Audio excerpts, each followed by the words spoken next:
So you're a glass worker. How long have you been doing glass work?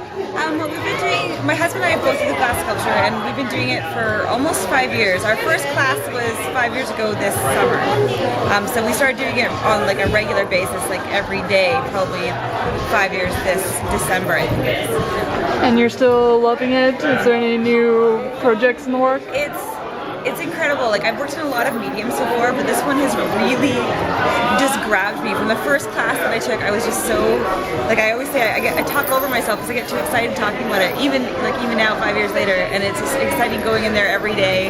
And now that it's our full-time job, I am in there every day doing glass, and it's still it's magic. It's like working with magic for a job, and then you're making these adorable things out of that magic, and it's just, I don't know, it can be more awesome.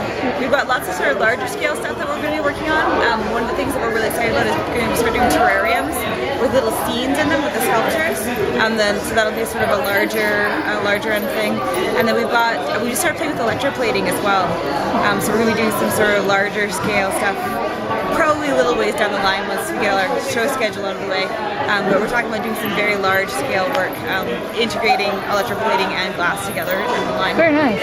So why did you come to the steampunk convention? I love steampunk. It's such a neat collaboration of story and creativity and people and makerism, with so many people making their own costumes and just creating storylines for their characters and what their costumes are. And just there's such a neat idea around it. I love the idea, working with glass. I love the idea of just expelling plastic from the culture altogether, and that.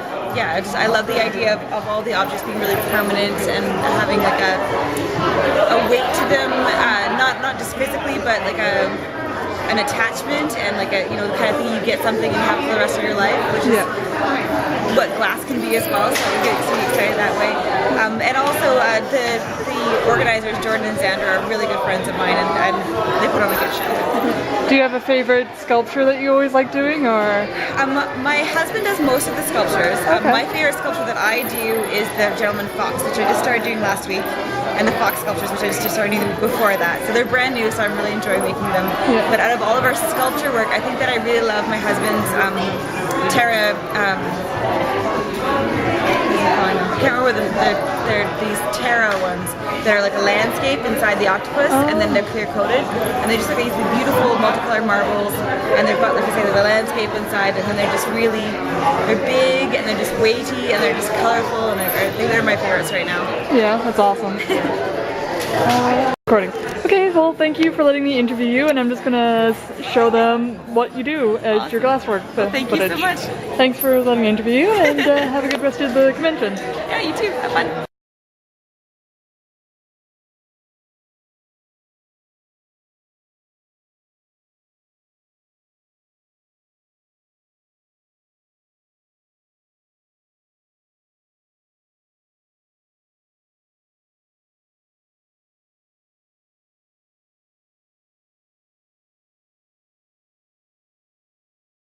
So normally we would put it right into our kiln. We do an annealing process with the kiln, which strengthens it, but it also keeps it from cooling too quickly so it cracks. This cloth is going to buffer it and insulate it so that when I get it home, I can put it in the kiln as it's warming up and anneal it a little later on. So it keeps it So is that just on topping, or is it soaked in? No, this is, it's not soaked in anything. It's like I can't remember what it's actually made. It's like a kind of particulate. It's almost like a fiberglass, I guess. So it's a special cloth made for this specifically. So, should I do another? The next one I'm going to do is my dragon, which is one of my favorites.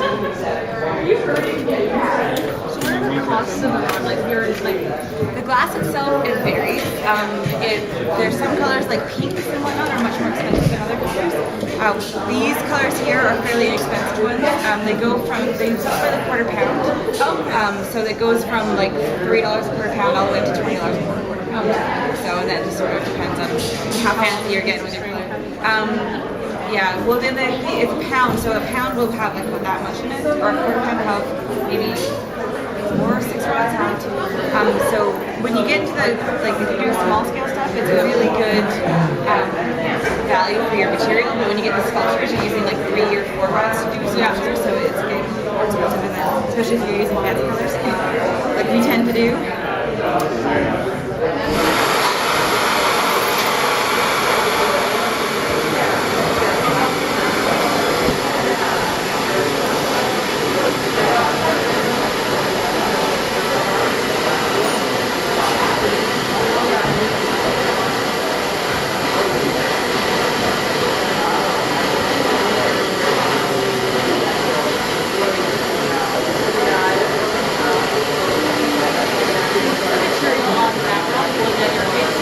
It's called a bead release.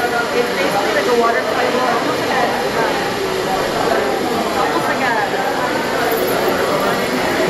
a sandy foam. It comes out with water.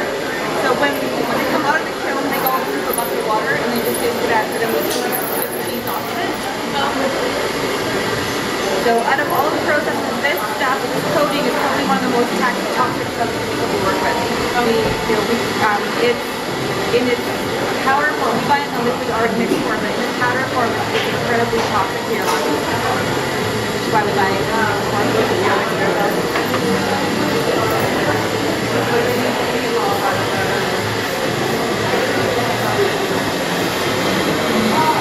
Do you ordering off the website? Do you still sell them?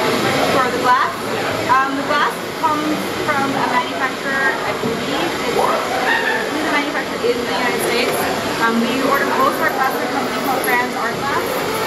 That's for the brands we use mostly. There are other brands called Lausch and whatnot that come from Germany.